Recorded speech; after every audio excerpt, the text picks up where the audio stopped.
possibilitando assim que mais pacientes da emergência possam acessar este recurso e também a melhoria na eficiência do centro cirúrgico, possibilitando que mais pacientes consigam ser operados.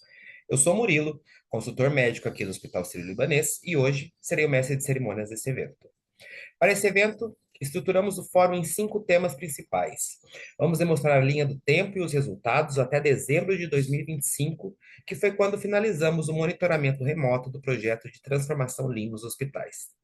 Traremos 3 hospitais participantes desse ciclo 5 para apresentarem um Kaizen implementado em seus hospitais. Falaremos também sobre o lançamento do Guia Lean e, por fim, a importância da sustentabilidade para a manutenção dos resultados e estabelecimento de uma nova cultura de gestão. Para prestigiarmos este encontro e os excelentes resultados obtidos durante o período de implementação e de monitoramento remoto do projeto, estamos contando com a participação da Coordenação Geral de Projetos da Secretaria de Atenção Especializada à Saúde do Ministério da Saúde. Apresentamos Lorraine Andrade Batista, analista técnica de projetos da Secretaria de Atenção Especializada do Ministério da Saúde. Vamos dar a palavra à senhora Lorraine, que é coordenadora geral de projetos da SAIS, Ministério da Saúde. Bom dia, seja muito bem-vindo ao evento. A palavra é toda sua, Lorraine. Bom dia a todos e a todas. É uma satisfação estar aqui representando a Coordenação Geral de Projetos da Secretaria de Atenção Especializada à Saúde, SEGEPROD SAIS. Eu quero começar reforçando o quanto o Ministério da Saúde reconhece a importância do PROAD SUS, para o fortalecimento do nosso SUS, né? Estamos falando de uma política pública muito relevante que viabiliza projetos estruturantes com recursos públicos provenientes de renúncia fiscal. E isso exige de todos nós um compromisso, responsabilidade e muito cuidado na execução desses projetos. Cada hospital aqui participante tem um papel fundamental nesse processo, né? Pois ao aderir ao projeto, a instituição não só apenas recebe o apoio técnico dos consultores no dia a dia aí da realidade de vocês, mas também assume a corresponsabilidade pela aplicação desses recursos e principalmente pela continuidade das melhorias implementadas. Nós estamos aqui falando de transformação de processos, de qualificação da gestão, de uso mais estratégico dos dados e, acima de tudo, de melhoria concreta no cuidado ao usuário do SUS. E isso só acontece quando há envolvimento direto das lideranças desses serviços, engajamento das equipes e compromisso real com os resultados que vocês alcançaram aí ao longo do percurso do projeto. Então, para finalizar, que este seja um momento não só apenas o encerramento de um ciclo, mas a consolidação dos aprendizados, né? E o fortalecimento da responsabilidade que todos nós temos, tanto com o sistema público de saúde e com a população brasileira. Então, parabenizo todos os hospitais aqui participantes por terem conquistado o projeto, por terem chegado até aqui, conseguido finalizar com excelência. Desejo um bom evento a todos. Mais uma vez, parabéns. Muito obrigado pela sua contribuição aqui no nosso evento. Agora vamos dar a palavra, então, à senhora Paula de Almeida Ruiz, que é coordenadora de projetos aqui no Hospital Sírio-Libanês. Bom dia, Paula. Seja muito bem-vinda ao evento. A palavra é toda sua. Bom dia, Murilo. Bom dia a todos e a todas. Muito obrigada. Bom, é um prazer imenso e uma satisfação enorme, né, ter vocês aqui hoje para celebrar o encerramento desse projeto de transformação Lean nos hospitais. De fato, é um momento para a gente celebrar todas as conquistas que a gente alcançou ao longo dessa trajetória que se iniciou em setembro de 24 e encerrou agora em dezembro de 25 com a fase de monitoramento. E ao longo dessa trajetória, a gente conquistou juntos com vocês, né? Sem vocês a gente não teria alcançado tantos motivos para celebrarmos. E agora a gente quer garantir essa sustentabilidade das mudanças. Então, primeiro eu queria agradecer a todos os participantes dos hospitais que fizeram parte desse ciclo conosco. Foi uma jornada extremamente enriquecedora e vocês fizeram diferença ao longo desse processo. Mas também não poderia deixar de agradecer ao Ministério da Saúde. A gente vem com uma parceria estratégica desde 2021 E então todo o meu agradecimento aqui à figura da Loirane, representando o Ministério da Saúde, pela confiança contínua na nossa instituição, que o Ministério sempre traz esse apoio e tem sido sempre muito fundamental para que a gente venha sendo bem-sucedido no projeto Transformação Lean nos Hospitais, que é o nosso, né, famoso fase 2. E além disso, também não poderia deixar de enaltecer e agradecer especialmente ao time de consultores do Hospital Sírio-Libanês. E aqui fica toda a minha gratidão, porque vocês mantiveram comprometidos com a excelência do começo ao fim para a entrega desse projeto. E, sem dúvidas, é um privilégio enorme e uma oportunidade gigantesca de trabalhar com profissionais que estejam sempre tão dedicados e que acreditam de fato no propósito e que estejam preocupados em melhorar aí a saúde do nosso, a qualidade da assistência do nosso SUS. Então, muito obrigada por todo o esforço de vocês e por fazerem a diferença. Mas eu acho que hoje, esse momento, né, esse fórum de encerramento, ele é muito mais do que apenas o encerramento do projeto. O que a gente quer deixar aqui para vocês é um início de uma cultura em que vocês consigam levar todas essas melhorias e sustentar todas essas melhorias para dentro da instituição de vocês. É a gente garantir que o conhecimento que vocês implementaram ao longo do projeto, com todo o apoio do time de consultores, seja mantido e que, mais importante ainda, que vocês consigam e continuem evoluindo, independente do encerramento do término do projeto. E o sucesso desse projeto, ele principalmente, né, eu acredito que ele se baseia muito mais numa mudança de mentalidade do que de fato, e no compromisso diário com a melhoria contínua, do que de fato a gente apenas implementar e monitorar tudo aquilo que foi feito ao longo do projeto. Então, nosso compromisso aqui é agora de passar a responsabilidade para vocês, de vocês continuarem levando adiante toda essa mudança que a gente conseguiu trazer com tanto esforço, com tanta dedicação, e que essa mudança ela também se transforme numa cultura de melhoria contínua para dentro da instituição de vocês. Então, muito obrigada por todo o empenho e dedicação até aqui de vocês, e que esse fórum seja extremamente prazeroso, um espaço de colaboração e de muita inspiração. Muito obrigada. Obrigada, Murilo. Imagina, obrigado a você, Paula, pela sua contribuição aqui no nosso evento. Agora que já finalizamos as falas de abertura e antes de darmos início às apresentações, convido todos vocês a interagirem no nosso chat, enviando suas perguntas, clicando no botão que fica na parte superior do chat. Ao final da apresentação, repassaremos as perguntas aos nossos palestrantes. Aproveitando que ainda não iniciamos a apresentação do conteúdo preparado para vocês, gostaria de solicitar que todos que estão acompanhando este fórum assinem a lista de presença apontando a câmera do celular para o QR Code que está na tela, já destacando que o certificado de participação no evento só será enviado para todos que tiverem assinado a lista e respondido o NPS. No paralelo, estamos também compartilhando o link para assinatura em nosso chat.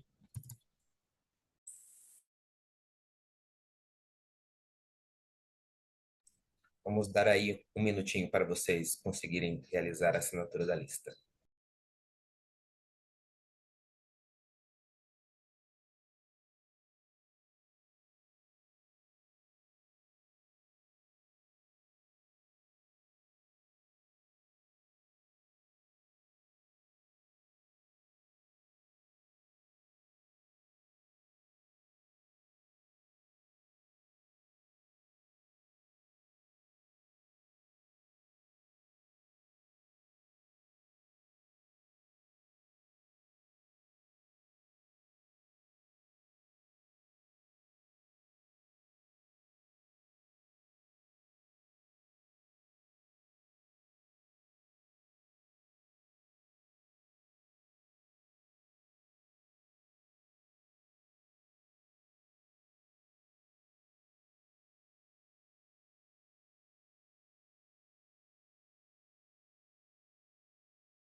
Bom, pessoal, muito obrigado a todos.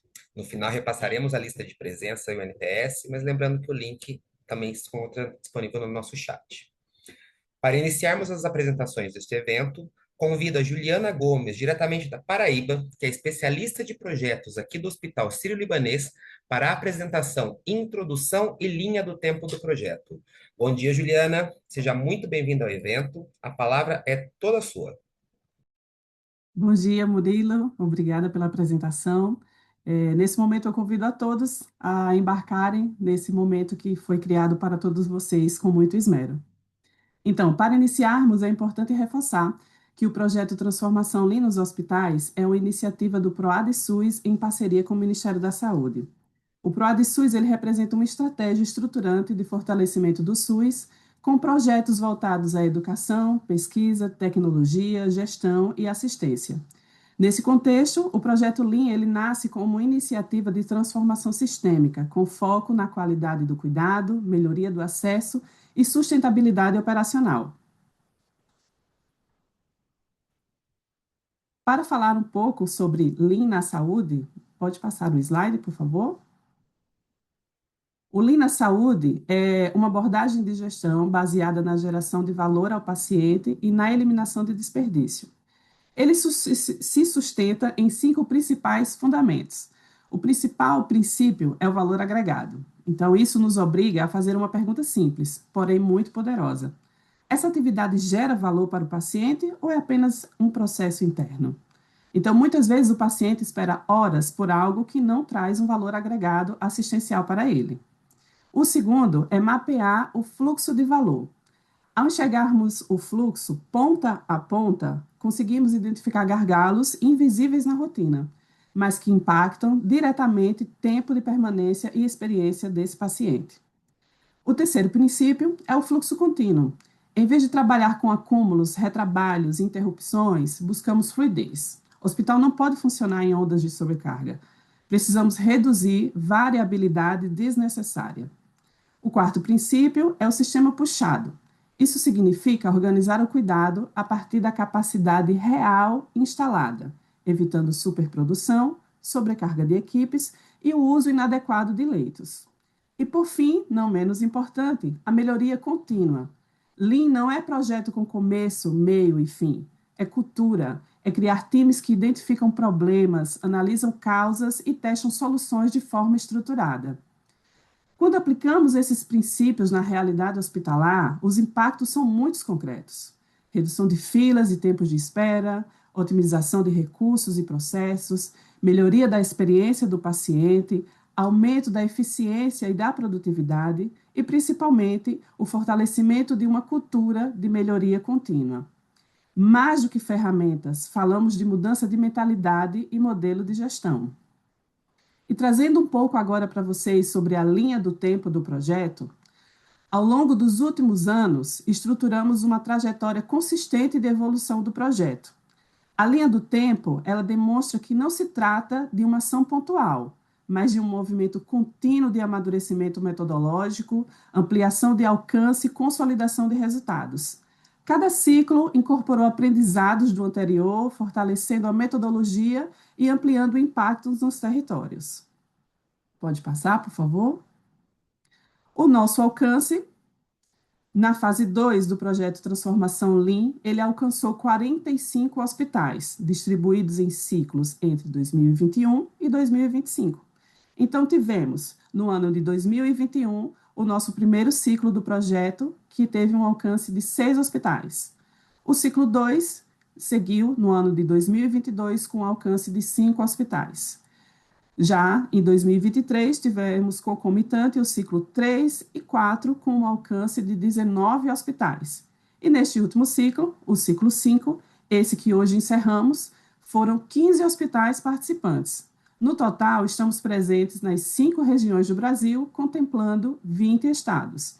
Isso demonstra a capilaridade e a relevância nacional da iniciativa, reforçando o compromisso com a equidade e o fortalecimento do SUS em diferentes realidades assistenciais. Ainda sobre a linha do tempo, a gente traz uma demonstração como ela se aplica dentro da metodologia DMAIC. Pode passar, por favor? Dentro da metodologia DMAIC, a condução do projeto ela segue dentro dessa metodologia, garantindo um rigor técnico e estrutura na sua implementação. Então, no DMAIC, temos a fase de definição, onde dentro dessa fase fizemos a seleção dos 15 hospitais participantes do ciclo 5, com um alinhamento de escopo e objetivos estratégicos. No M, de mensuração, fizemos a realização do diagnóstico de demandas e capacidades, o nosso velho e conhecido DDC, estabelecendo a linha de base para a tomada de decisão, sempre baseada em dados. No A, que é o de análise, tivemos a condução do momento GAP e as 8 intervisitas, promovendo aprofundamento técnico e identificação das principais causas e gargalos. Já no I, de implementação, tivemos, de fato, as 8 visitas presenciais voltadas à aplicação prática das melhorias com atuação direta nas frentes prioritárias. Já no C de controle, tivemos 4 reuniões online de acompanhamento, assegurando o monitoramento de resultados e sustentabilidade das melhorias implantadas. Essa estruturante, ela garante que a transformação não seja apenas pontual, mas sustentável ao longo do tempo. Ao olharmos essa transição, percebemos que mais do que números, falamos de transformação organizacional, fortalecimento de equipes e geração de valor real para os pacientes e para o SUS. Muito obrigada.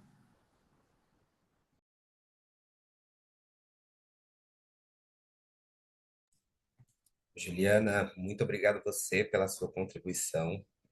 Aproveitando mais uma vez, convido todos vocês a interagirem no nosso chat, enviando suas perguntas, clicando no botão que fica na parte superior. E ao final das apresentações, repassaremos as perguntas aos nossos palestrantes. Agora, para darmos continuidade ao evento, convidamos em sequência 3 hospitais que participaram do projeto e o consultor que os acompanhou para fazer a mediação da apresentação do Kaizen implementado em suas unidades.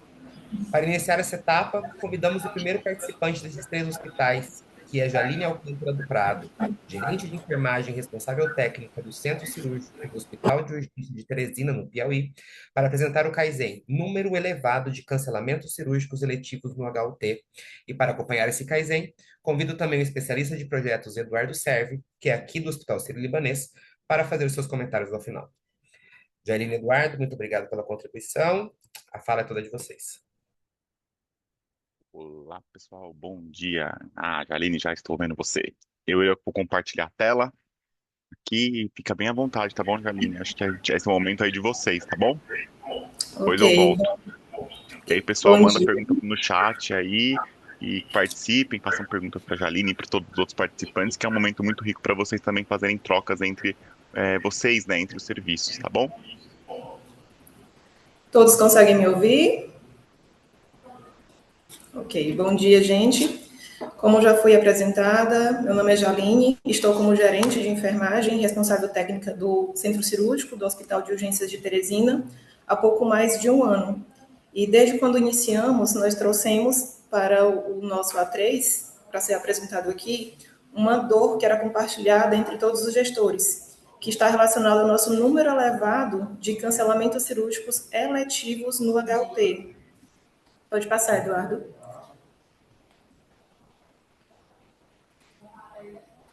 Isso. Esse é o nosso A3. Pode passar para o próximo, por favor.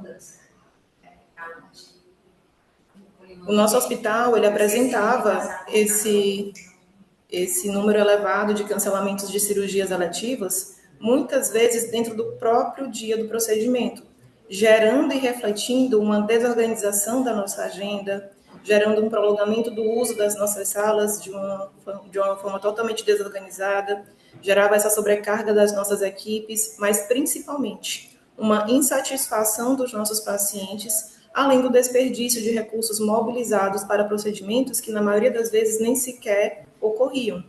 Daí, a nossa meta passou a ser implantar e manter um processo de marcação de cirurgias eletivas que fosse padronizado, estável, organizado, garantindo, assim, uma média inferior a 4 cancelamentos por dia, com um monitoramento contínuo mensal a partir de abril de 2025.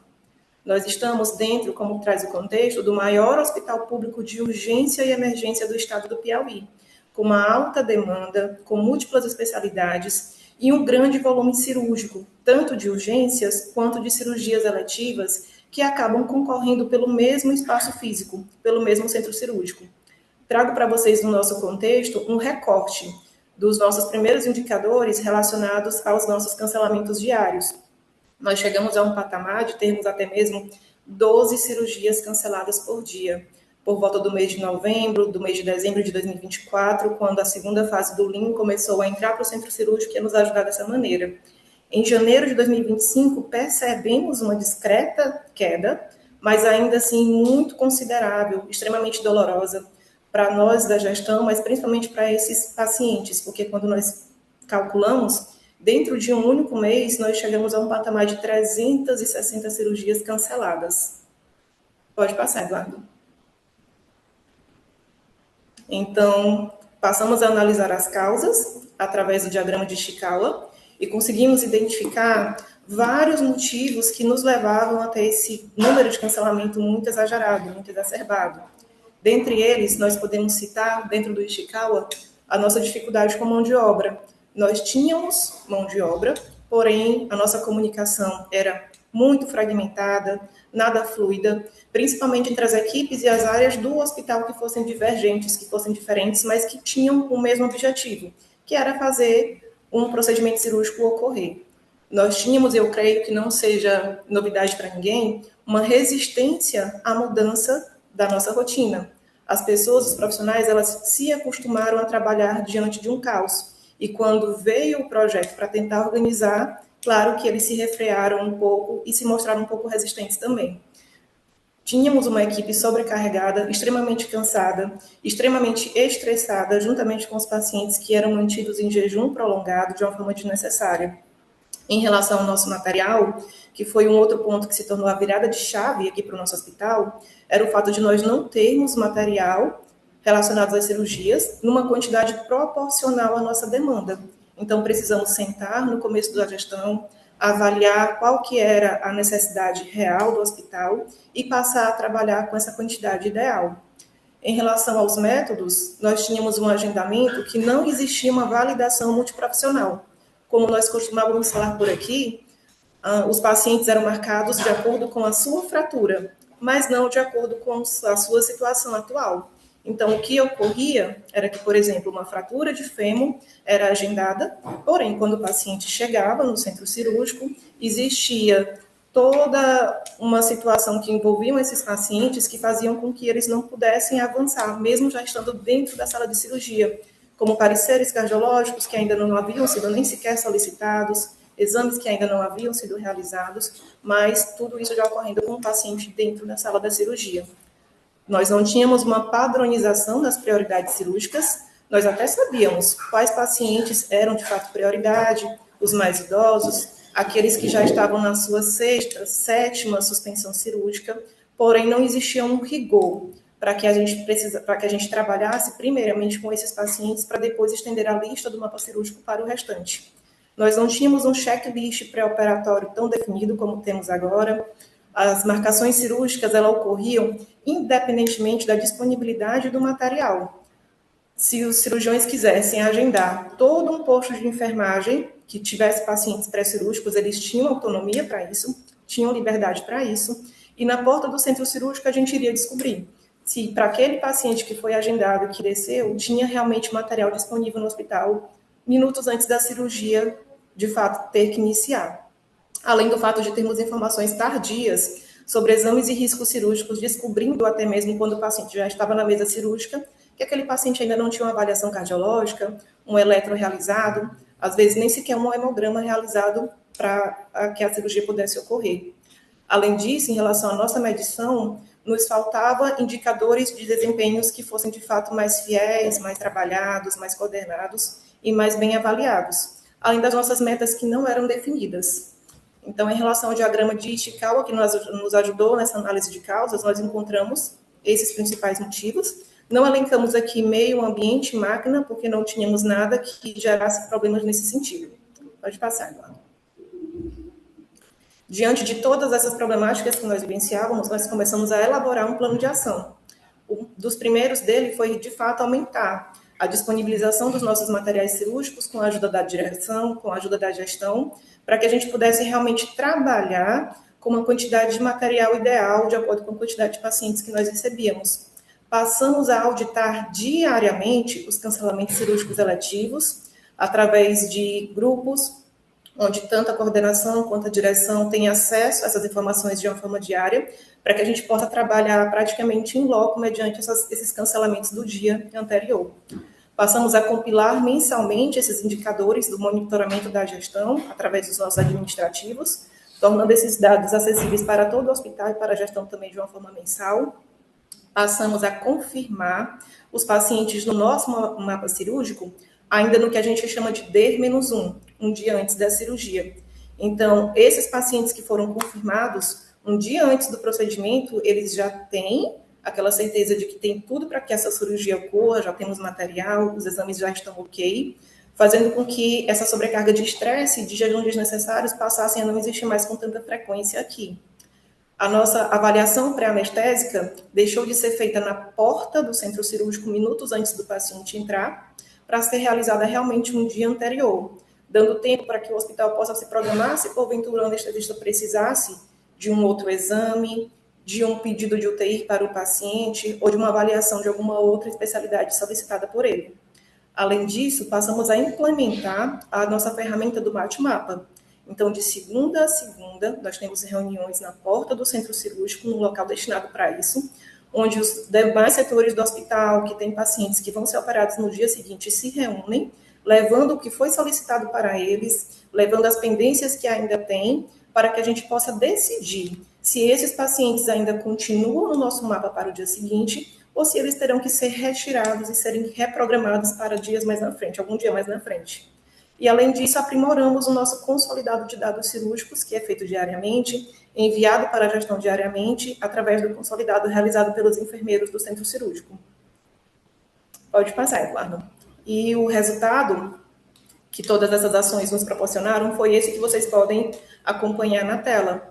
Nós iniciamos com uma média de 12 cancelamentos diários, lá em novembro de 2024. E agora, em janeiro de 2026, nós alcançamos essa meta de 2 cancelamentos diários. Foi uma redução aí de cerca de 82% dentro dos nossos cancelamentos.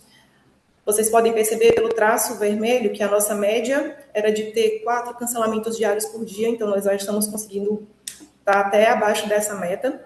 Vocês podem notar também que de setembro em diante, os nossos dados passaram a ser mais estratificados, porque nós começamos a estranhar o platô em que nós entramos, já que de agosto em diante, nós começamos a estabilizar numa média de 4 cancelamentos diários. Então, para que a gente pudesse investigar melhor a ascensão e o declínio desses cancelamentos, nós começamos a estratificar mais ainda esses valores e atualmente chegamos a essa média de 2 cancelamentos por dia. E quando nós levamos isso para o hospital, para os profissionais, alguns começaram a questionar esses resultados e a se perguntar se esse cancelamento, se essa diminuição dos nossos cancelamentos estavam ocorrendo, mas se junto com eles não estaria ocorrendo uma diminuição das nossas cirurgias realizadas. Eles acreditavam que aqui em novembro de 2024, por mais que houvesse um cancelamento muito grande, talvez o hospital produzisse mais. Pode passar, Eduardo, para o próximo slide. Mas como a gente pode perceber, a nossa faixa de entrega de quantidade de cirurgias realizadas aqui em janeiro de 2026 é semelhante ao que era entregue lá em novembro de 2024. Cerca de 570 procedimentos de cirurgias eletivas realizadas. Quero lembrar que esse mesmo centro cirúrgico entrega mais ou menos esse mesmo valor, essa mesma quantidade de cirurgias de urgências que são realizadas também. E como a gente pode perceber pelo gráfico, tivemos meses em que até tivemos um número superior a esse, mostrando para a gente que com organização, com determinação, a gente consegue alcançar até resultados maiores do que esses. Pode passar, Eduardo. Normal, não agora, né? Os nossos métodos de controle que utilizamos, nós reativamos o nosso quadro de gestão à vista, deixamos à vista de todo o hospital, todos os nossos números, todos os nossos ganhos, todas as nossas falhas, aonde a gente precisa melhorar de fato. Nós temos uma reavaliação contínua, juntamente com a direção, diariamente, semanalmente, mensalmente, para avaliarmos onde que nós precisamos melhorar, para manter ou, quem sabe, até diminuir esse valor. Nós conseguimos institucionalizar o nosso bate-mapa, é uma ferramenta que é real, já existe desde abril, e desde quando ela começou, ela nunca mais parou de funcionar. além de contarmos também com o monitoramento dos cancelamentos por especialidade. Vocês tiveram acesso ao nosso gráfico dos cancelamentos gerais, mas nós também trabalhamos com os cancelamentos por especialidade para a gente avaliar se a especialidade está aumentando o seu nível de cancelamento ou se está diminuindo, para que a gente possa trabalhar diretamente com eles também. Então, esse foi o nosso A3, essa foi uma das nossas grandes vitórias aqui em se tratando do HUT, e posso dizer para vocês que o nosso hospital, graças a Deus, não é mais o mesmo em se tratando de agendamento de cirurgias eletivas.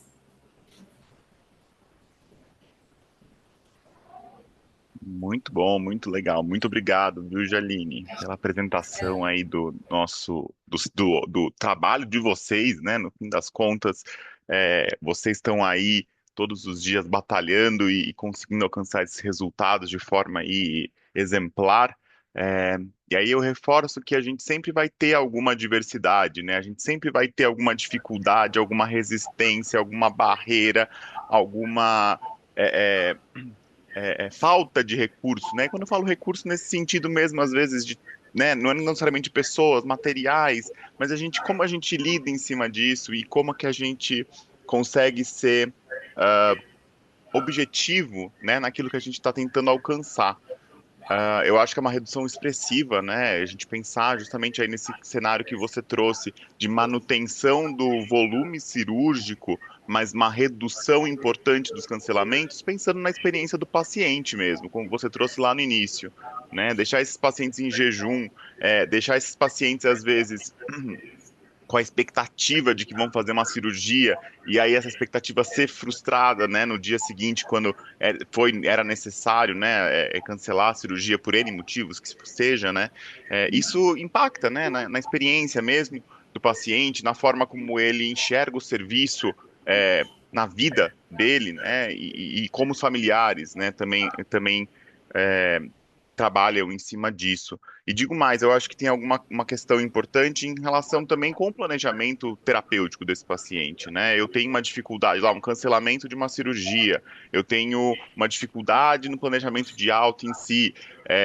desse paciente, né? Porque hoje estava prevista a cirurgia, não foi feita. Ah, vai ficar para amanhã. Ah, no dia seguinte às vezes não foi. Aí isso impacta no círculo social desse paciente, né? No sentido de que estava planejado para amanhã, talvez ele tivesse alta daqui 3 dias, mas na verdade vai ser daqui 5 dias, né? E como tudo isso vai se conversando, né? Na experiência em cima do paciente, dessa jornada que ele alcança, né? Que ele traça dentro do serviço. É, Achei muito, muito legal mesmo aí vocês terem alcançado esses resultados, construído essa apresentação, ficou maravilhosa. Eu queria aí agradecer realmente aí a apresentação de vocês, né? E a gente vai deixar as perguntas para o final, mas se vocês tiverem perguntas, mandem no chat, pessoal. Acho que é um momento aí de vocês realmente trocarem com o hospital, absorverem aí a experiência do RUT, né, para aplicar no hospital de vocês. Não sei se a Aline quer fazer algum comentário. Não, aí. Só algo a respeito do que você falou sobre a questão dos pacientes que acabavam sendo remarcados por muitas vezes e a cirurgia acabava não acontecendo. Nós pegamos pacientes em que eles entraram de jejum por 6 dias seguidos, tendo a sua dieta liberada às 18, zerada às 22, para que na sexta, sétima vez a cirurgia realmente ocorresse. E a repercussão disso, ela vai para além do paciente, ela vai para o hospital, porque isso interfere no nosso giro de leito, nas chances enormes que esse paciente tinha de desenvolver alguma infecção hospitalar e ao invés de realizar essa cirurgia e ir embora, ter que ficar para fazer uso de antibiótico por mais dias. Então, os impactos, eles vão muito além do que a gente consegue enxergar ali dentro do centro cirúrgico. E essa era uma dificuldade em relação aos nossos profissionais. Como a grande maioria deles não tinha uma visão do todo, eles só se interessavam em tentar resolver o problema do que eles estavam vendo ali, ou o problema deles, e ir para casa, né, quando terminasse o plantão. Eles não conseguiam enxergar e a gente tem essa luta diária até de tentar trazer essa realidade para eles e com jeitinho, aos poucos a gente vem conseguindo. Isso mesmo. Acho que é um ganho muito grande, né? Muito importante aí para pensando mesmo, né, nessa questão. É muito legal. Vou passar a palavra aí de volta para o Murilo. Depois a gente retorna aí com algumas perguntas, tá bom? Muito obrigado. Gostaria de agradecer aí, Jaline e Eduardo, pela contribuição e pelo brilhante Kaizen implementado. Toda a equipe aí do HUT está de parabéns e que seja um exemplo aí para a gente conseguir levar para hospitais que estejam passando pela mesma dificuldade. Para darmos continuidade agora, convidamos o segundo participante desse quadro, a Luciana Meneguim Pereira de Queiroz, que é coordenadora da atenção aos pacientes clínicos do Hospital das Clínicas da Faculdade de Medicina de Marília, o HC-FAMEMA, para apresentar o projeto do Kaizen, Gestão de Altas através do Kanban para a redução do tempo médio de permanência. Para acompanhar esse Kaizen, convido também o nosso consultor Wendel Prado, especialista de projetos aqui do Hospital Sírio-Libanês, para acompanhar e fazer seus comentários ao final. Luciana e Wendel, sejam muito bem-vindos. A fala é toda de vocês. Obrigada, Murilo. Primeiramente, bom dia a todos. Vocês estão me ouvindo bem? Tá joia. Eu queria, a gente discutir um pouquinho, né, Wendel? A gente pensa na questão do centro cirúrgico, acho que essa fala, né, que a colega trouxe agora de que o funcionamento do centro cirúrgico diminui a taxa da taxa de cancelamento de cirurgia e influencia diretamente no giro de leito, é uma coisa que a gente vivencia muito e a gente também conseguiu ter esses resultados aqui no nosso serviço, né? Nessa segunda fase, quando a gente começou a trabalhar o projeto no centro cirúrgico, nas unidades de internação, o nosso primeiro piloto para a gente acompanhar a gestão de altas foi numa ala cirúrgica nosso no hospital, né? Então, a gente começou ali, a gente preferiu linkar nesse primeiro momento, trabalhar essa eficiência global do centro cirúrgico com a redução do tempo médio de permanência, o giro de leito dessa unidade cirúrgica nossa. E aí, com o passar do projeto, a gente começou também a iniciar nas demais alas, né? A gente é um hospital aqui no interior do estado de São Paulo, né, onde nós somos referência para média e alta complexidade, tanto clínica quanto cirúrgica, né, nós atendemos um volume muito grande também de municípios, né, são 62 municípios que nós atendemos aqui no nosso serviço, e nós também temos uma característica de sermos um hospital-escola, né, e aí essa mudança de cultura, entender o significado do projeto, ver que isso agrega valor para o profissional também, foi uma coisa que a gente foi trabalhando para que a gente pudesse melhorar esses nossos resultados. E aí, quando a gente foi elencar, a gente acabou optando por elencar de uma ala clínica, né? Embora a gente faça esse acompanhamento em todo o hospital, a gente vai apresentar da ala A, que ela é especificamente uma ala clínica, por quê? Né? A gente fez o nosso DDC inicial, né? Ou se vocês puderem passar até para o próximo, que acho que esse é o nosso geral, né? O nosso Kaizen geral, né? Do tempo médio de permanência por meio do Kanban. Mas quando a gente começou o projeto, né, lá no nosso DDC inicial, a gente tinha um tempo médio de permanência aí de 7,12 dias, né? No decorrer do projeto, a ala B a gente estava um pouco mais focado ali no início, né? Porque foi o piloto inicial para a gente acompanhar, implementar o Kanban, acompanhar com as equipes, realizar os huddles de alta diariamente, embora a gente foi iniciando também nas alas clínicas um safety huddle, a gente focou ali. Em abril, né, foi aquele susto, né, Wendel? A gente entrou em desespero, porque o nosso tempo médio de permanência foi lá em cima de novo, né? E a gente falou, meu Deus, o que está acontecendo? Nós estamos fazendo ações, mas a gente precisa ter essa atenção. E aí a gente trabalha, então, na construção desse A3 focado justamente para isso, né? Nosso estado, naquela ocasião, era então, a gente tinha aumentado bastante o nosso tempo médio de permanência, né? Principalmente lá em 50% do DDC inicial.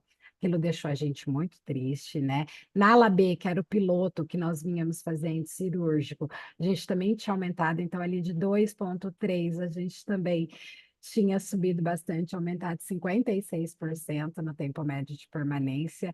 Na ala C, que é uma ala mista clínica e cirúrgica, a gente tinha tido um aumento menor, é uma ala que é característica, a gente tem um tempo maior de permanência ali, pela característica dos pacientes que ficam ali, mas mesmo ali também tinha tido um aumento, e na ala E também, que é uma ala que eu tenho uma característica de ter um tempo médio de permanência menor, que ela acaba sendo uma ala de passagem, mas também eu tinha esse aumento, né? E aí a gente parou, sentou, a gente sentou com o Wendel e na época com a Jennifer também, com todo o time, a gente juntou equipe multi, equipe médica, e falou que está acontecendo alguma coisa, a gente precisa melhorar, né? E aí a gente, então, por meio do DMAIC também, pensou, qual que é a nossa meta, né? Reduzir o tempo médio de permanência, então, em 10% até dezembro, de 2025. Então, vamos trabalhar isso, a gente precisa melhorar isso, né? Pode passar, gente, por gentileza, né? Para analisar, então, esse problema, né, a gente usou o diagrama de Chikawa, né? A gente sentou com a equipe, fez todas as análises, o que poderia estar causando os problemas. Pode passar, por favor. E aí, a gente conseguiu identificar, né? Falha na comunicação, né?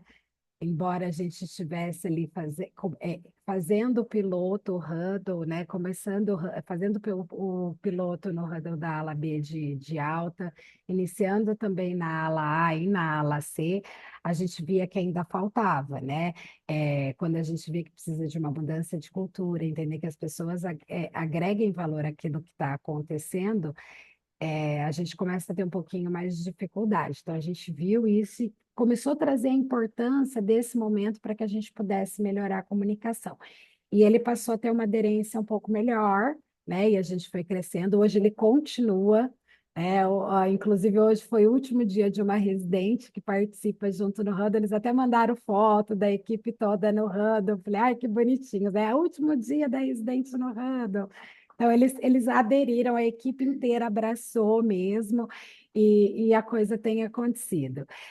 As faltas também, assim, a falta de metas claras ali para acompanhar esses indicadores, então, como que a gente ia? A gente tinha o acompanhamento já antes dos indicadores que nós tínhamos de tempo médio de permanência, mas tinha algumas coisas que a gente estava ainda com dificuldade de deixar claro, tanto para a gestão quanto para a equipe. E a falta de acionar a equipe multiprofissional antes da alta do paciente. Esse era um problema que lá no começo também a gente identificou, que a alta ela acontecia ali na hora, né? Ficava sabendo na hora, às vezes o paciente precisava de uma orientação da nutricionista, a nutricionista ainda não tinha sido avaliada, então a gente falou, precisamos melhorar a comunicação. Pode passar, gente, por gentileza. Após isso, nós usamos, né, os 5 porquês para a gente poder identificar qual que era a nossa causa raiz ali do problema, né? E aí a gente identificou que tinha uma ausência de um processo que fosse estruturado, além de uma diretriz que fosse institucional, para que o registro e a atualização da previsão de alta ele fosse feito efetivamente, né? Como eu falei para vocês, nós somos um hospital escola, então muitas vezes a gente ia lá conversar com a equipe médica, com os residentes. O residente colocava uma data aleatória. A gente tem um sistema informatizado onde ele consegue linkar tanto com a tabela SIGTAP do tempo médio de permanência ou deixar livre para o profissional colocar. E assim, tinha programação de alta que os residentes colocavam 6, 6, 6, 6, 6, 6. Eu falava, não, gente, não é possível. Eles precisam entender o porquê que eles precisam colocar. E aí a gente foi trabalhando, né, para que a gente pudesse construir isso. Pode passar.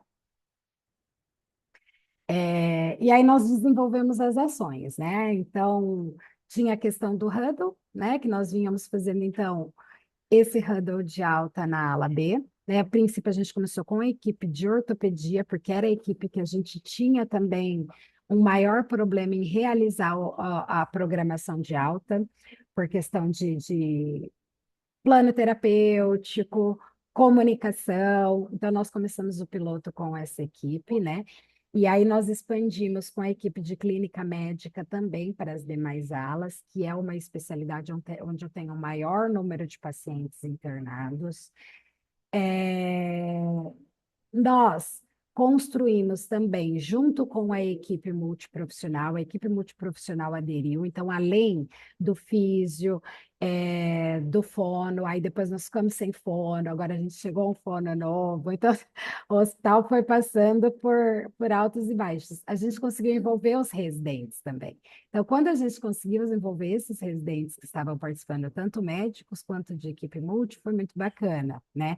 A equipe de enfermagem, então, o enfermeiro responsável pelo setor, o técnico de enfermagem, e a gente conseguiu também, nesse caminho, que hoje de manhã eu até encontrei a pessoa que entrou para fazer parte disso, e eu falei para ela, eu vou falar de você, porque a gente entende que o papel de vocês ali na, no chão da fábrica, né, foi muito importante, que é a equipe de deshospitalização, né? Então, a gente trabalhou a construção de um projeto de gestão de altas e a gente conseguiu uma pessoa que fosse responsável por isso, uma enfermeira que fosse responsável por isso e uma assistente social que estivesse junto com ela que fosse responsável por isso também, liderando e estando ali todo dia. Enquanto nós, de coordenação e diretoria, a gente continua enquanto apoio, né? E trabalhando em cima das análises dos indicadores, redefinição de metas junto com as equipes, fazendo esse monitoramento. Pode passar, gente. E aí, para aquele desespero que a gente teve lá, né, de 6 dias na ala, que era no DDC inicial, tempo médio de permanência, para abril ter passado para 9 dias, né, aumento de 50%. Em dezembro, a gente conseguiu cair para 4 dias e meio, né? 4,5. Então, assim, deu aquele resultado que, assim, o dia que eu fui levar o A3 atualizado na ala A, o pessoal da ala A até fez festa, tirou foto com o A3 na mão, com os resultados, porque a adesão de todos, fazer acontecer, utilizar o Kanban, monitorar, melhorar a comunicação por meio do Huddle, entender a importância daquilo, conseguiu fazer com que a gente atingisse isso, e tendo como resultado, a gente fala muito da gestão do leito, diminuir o tempo médio de permanência, mas acho que o que a nossa colega falou, a qualidade para o paciente, né? Ele passa menos tempo aqui, menor o risco de infecção, menor a taxa de mortalidade. Então, a gente conseguiu ver isso também, né, esse impacto. E não dá para deixar de falar aqui também que a ala A é uma ala onde a gente também tem pacientes que são os nossos pacientes de AVC, porque a gente também tem um credenciamento de enfermaria de AVC, né? E eles também ficam na ala A.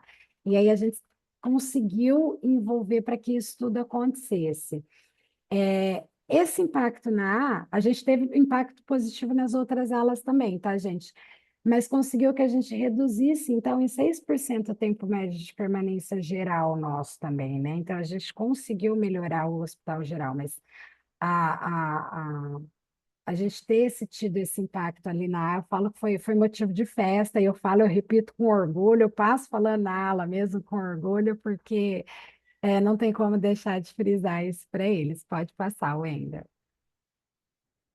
E aí, como que a gente foi fazendo o controle e as evidências? Então, lá no início, a gente começou com o recurso que a gente tinha, né? A gente tentou comprar quadro, não tinha quadro, vamos reformar quadro, a gente pensou em fazer em cartolina, como que a gente vai fazer?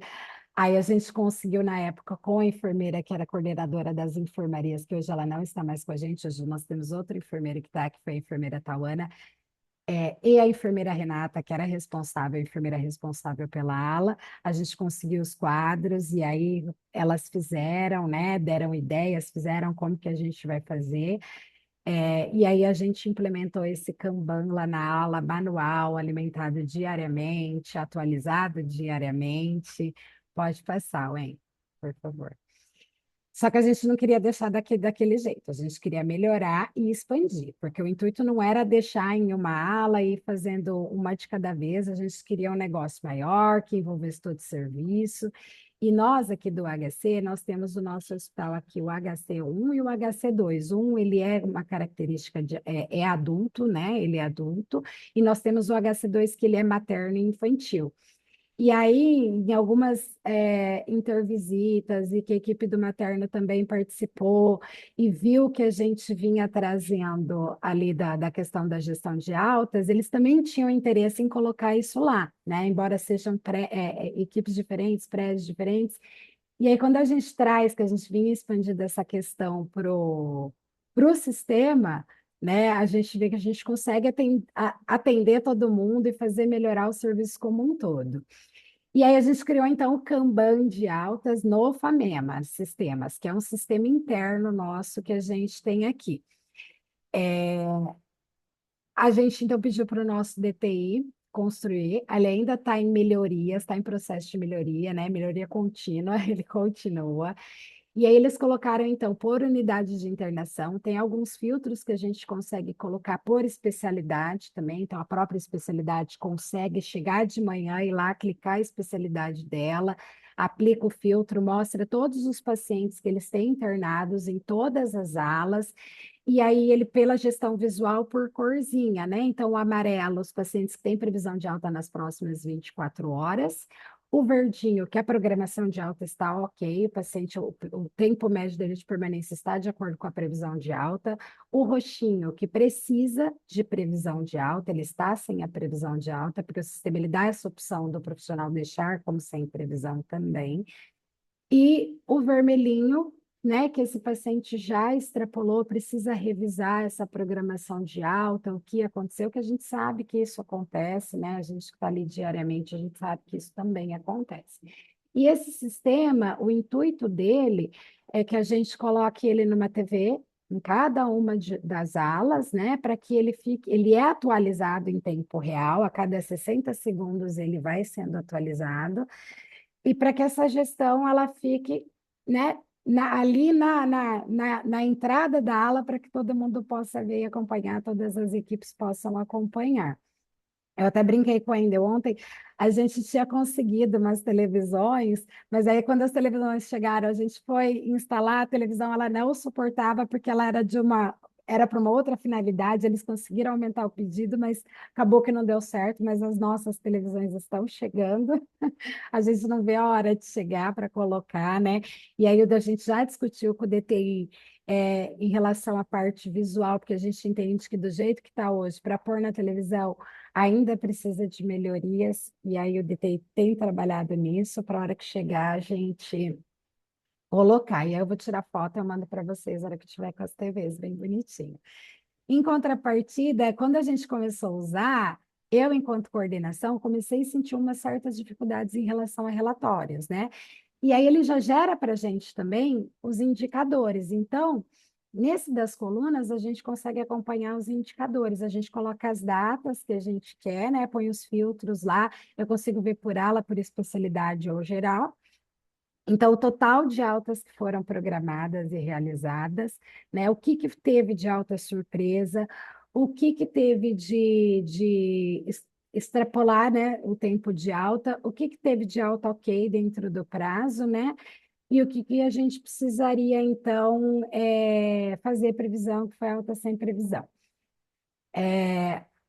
Fora isso, paralelo a isso, ainda está em desenvolvimento um outro relatório que eu pedi para o DTI organizar, onde eu vou conseguir também imprimir, vai ter dados e nomes e tudo que precisa ser revisto. Então, a gente tem diariamente trabalhando, é uma coisa que a gente não perdeu, a gente continua. Eu falo que o Lean, eu não estive aqui na fase 1, né? Eu entrei a fase 1, ela já tinha acontecido, eu peguei a fase 2, e depois da fase 2, eu vejo que mudou ainda mais a visão das equipes em relação às melhorias que o projeto trouxe. Na fase 1 foram excelentes resultados, e na fase 2 eu sinto que as equipes, principalmente que eu trabalhei ali direto, as equipes médicas, principalmente das unidades de internação, ela já é uma coisa que é automático, né? Ela virou. Eles entenderam a real importância, abraçaram o projeto e fazem as coisas acontecerem, né? A gente ainda vem trabalhando no nosso plano terapêutico, né? É multiprofissional.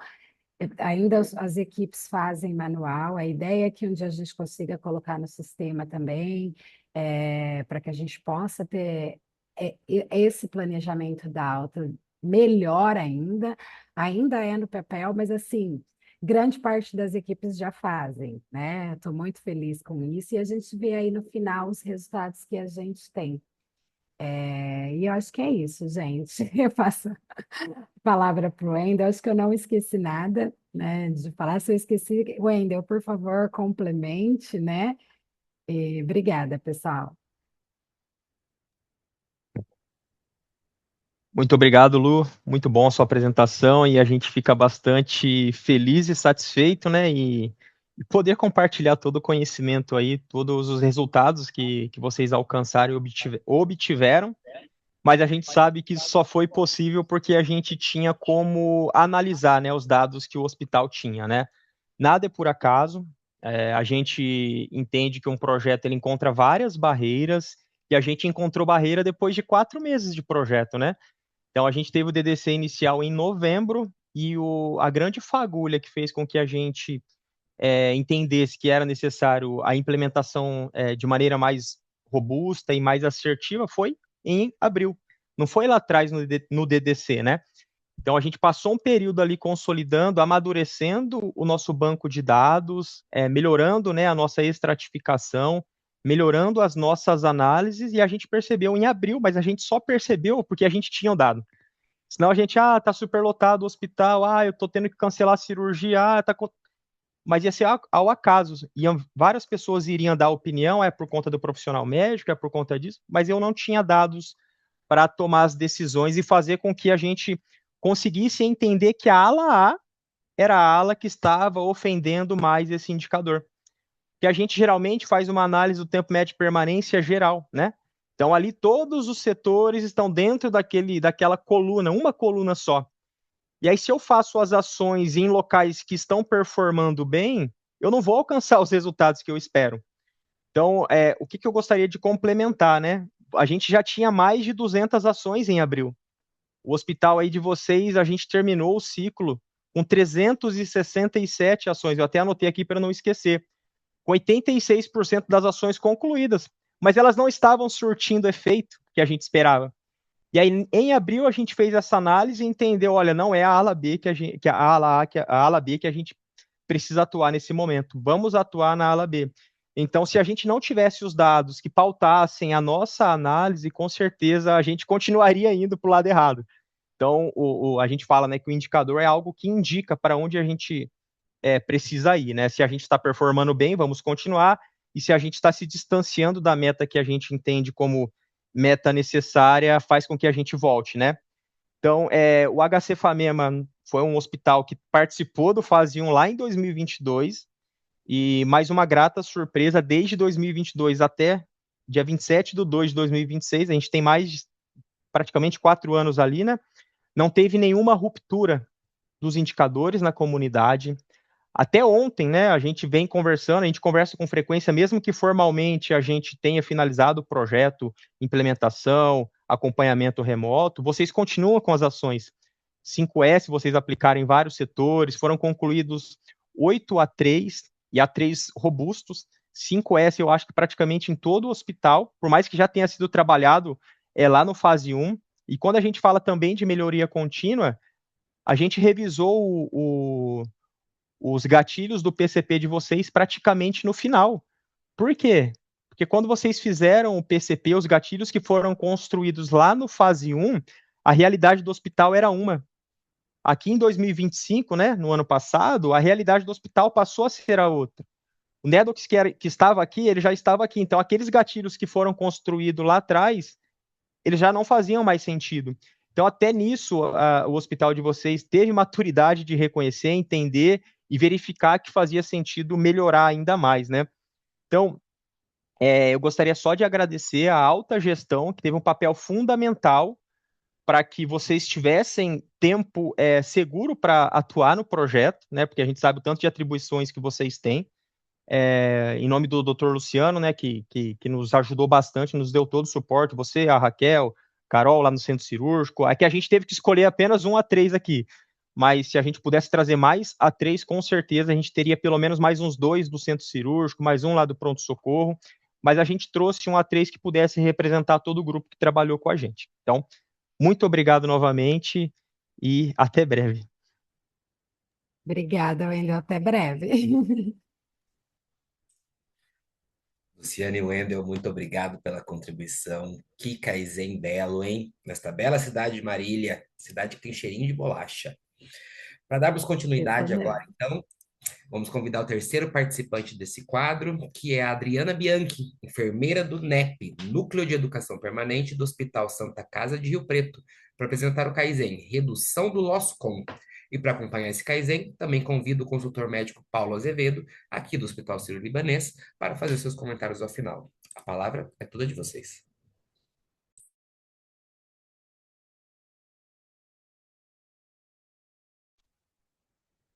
Olá, tudo bem? Estão me ouvindo?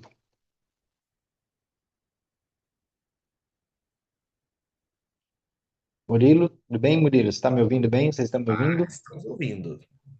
Tá. Deixa eu falar uma coisa. O grupo da Santa Casa de São José do Rio Preto está desesperado. Acabaram de mandar uma mensagem falando que acabou de cair a conexão deles. Estão acompanhando, estava com eles aqui, estão acompanhando todas as outras apresentações. E acabou de falar que o Antônio, que é da TI de lá, Adriano, que vai estar apresentando, né? Mas o Antônio, que é da TI, está tentando rever essa conexão. Eu acredito que em 2, 3 minutinhos eles devem estar já conectados e podendo apresentar o A3 deles, né? Ter esse pequeno. Quem faz ao vivo acontece essas coisas, né? Para a gente otimizar o tempo, eu não sei se porventura, né, o Eduardo quer abrir ali os comentários, né, os comentários, não, as perguntas em relação aos dois primeiros kaizens, enquanto eles conseguem se reconectar, e aí te parte para a última apresentação. Não sei o que vocês acham, estou guardando um retorno deles aqui com relação à conexão novamente, se eles conseguirem entrar novamente no link. Eu acho uma boa, acho que a gente pode, né, aproveitar esse momento, adiantar as perguntas aí para os hospitais. Aí já peço até para a Jaline e Luciana aí se prepararem, ficarem a postos. Eu recebi uma pergunta aqui no chat, primeira pergunta aí da Jaline especificamente, deixa eu achar aqui que eu copiei. Pá, pá, pá, pá, pá. Aqui, a Daniele Mastini perguntou: quais as áreas técnicas participam do seu bate-mapa no RUT?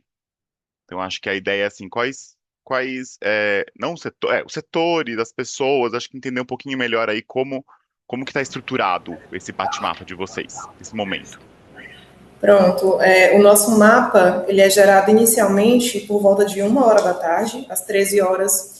Os setores que têm alguma ligação com o centro cirúrgico, eles recebem esse mapa, eles vão avaliar os pacientes que estão neles e observarem as demandas relacionadas a esses pacientes, como, por exemplo, necessidade de hemotransfusão, quer seja pré-operatório ou para reserva cirúrgica, necessidade de leitos de UTI, necessidade dos materiais que os cirurgiões solicitam, que a CME fica a par disso, e no horário do bate-mapa, esses setores eles se dirigem para o centro cirúrgico para levarem as informações que já foram coletadas e que já foram confirmadas. Então, dentro dos setores que vão, nós temos a agência transfusional, nós temos um núcleo de regulação, para levar informações a respeito dos leitos de UTI, nós temos especialmente a CME, que vai nos dar um retorno a respeito dos materiais que foram solicitados, quais que temos, quais que ainda não temos. A farmácia também vai, levando informação se está faltando algum material que foi solicitado. A nutrição também vai para confirmar a respeito dos pacientes que vão entrar de jejum ou não, além também do laboratório, para passar para a gente alguma pendência de coleta de exame ou de alguma solicitação de exame que ainda não foi gerada.